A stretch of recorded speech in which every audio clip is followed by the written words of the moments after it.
শেষ পর্যন্ত কাতারের কাছে ক্ষমা চাইলেন ইসরায়েলের প্রধানমন্ত্রী নেতানিয়াহু। ভয়ে নাকি ট্রাম্পের চাপে মাফ চাইল ইসরায়েল? ট্রাম্পের ২০ দফা গাজা যুদ্ধবিরতি প্রস্তাবে স্পষ্ট নেই অনেক কিছু, জানা নেই কার হাতে থাকবে গাজার শাসনভার। এটি কি নয়া ধোঁকাবাজি? ভারতের বিরুদ্ধে শিষ্টাচার লঙ্ঘনের অভিযোগ, মণ্ডপে অসুর রূপে ইউনুস, শরীফ, ট্রাম্প। দিল্লির কাছে কি ব্যাখ্যা চাইবে তিন দেশ? আসসালামু আলাইকুম, দেখছিলেন Bangla vision world news headline. অবশেষে কাতারে হামলার জন্য আনুষ্ঠানিকভাবে ক্ষমা চাইলেন ইসরায়েলের প্রধানমন্ত্রী বেনিয়ামিন নেতানিয়াহু। হোয়াইট হাউসে মার্কিন প্রেসিডেন্ট ডোনাল্ড ট্রাম্পের সঙ্গে বৈঠককালে এক ফোন কলে সরাসরি কাতারের প্রধানমন্ত্রীর কাছে ক্ষমা চান তিনি। হামলার জন্য ভুল স্বীকার করে ভবিষ্যতে আর কখনো কাতারের সার্বভৌমত্ব লঙ্ঘন না করারও ওয়াদা করেন ইসরায়েলের প্রধানমন্ত্রী।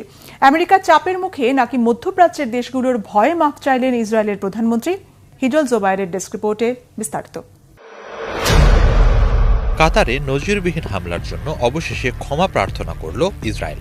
২৯ সেপ্টেম্বর হোয়াইট হাউসে মার্কিন প্রেসিডেন্ট ডোনাল্ড ট্রাম্পের সঙ্গে এক বৈঠকের সময় যৌথ ফোন কলে কাতারের প্রধানমন্ত্রী শেখ মোহাম্মদ বিন আব্দুর রহমান বিন জসিম আল থানির কাছে ফোন করে ক্ষমা প্রার্থনা করেন ইসরায়েলের প্রধানমন্ত্রী বেনিয়ামিন নেতানিয়াহু। এ সময় ট্রাম্প ও থানির সঙ্গে কথা বলেন।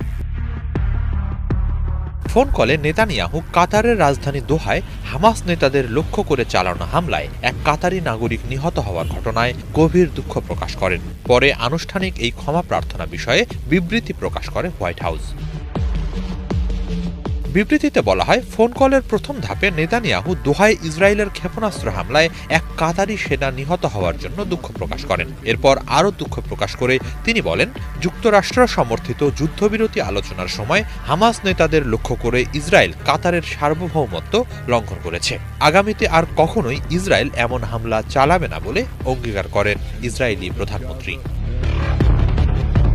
ইসরায়েল কর্তৃক সুস্পষ্টভাবে কাতারের সার্বভৌমত্ব লঙ্ঘনের প্রেক্ষাপটে যুক্তরাষ্ট্রের উদ্যোগের অংশ হিসেবে ওই ফোন কল করা হয় বলে এক বিবৃতিতে জানিয়েছে কাতারের পররাষ্ট্র মন্ত্রণালয়।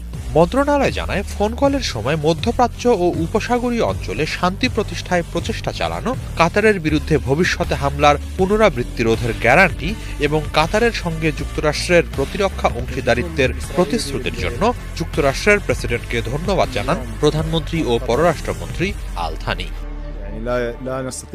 এদিকে নেতানিয়াহুর অফিসিয়াল এক্স অ্যাকাউন্টে কাতারি প্রধানমন্ত্রীর উদ্দেশ্যে দেয়া তার বক্তব্য উদ্ধৃত করা হয়। তাতে বলা হয়, প্রধানমন্ত্রী, আমি আপনাকে আশ্বস্ত করতে চাই যে ইসরায়েল ভবিষ্যতে আর কখনো আপনার দেশের সার্বভৌমত্ব লঙ্ঘন করবে না। আমি প্রেসিডেন্ট ট্রাম্পকেও এ প্রতিশ্রুতি দিয়েছি।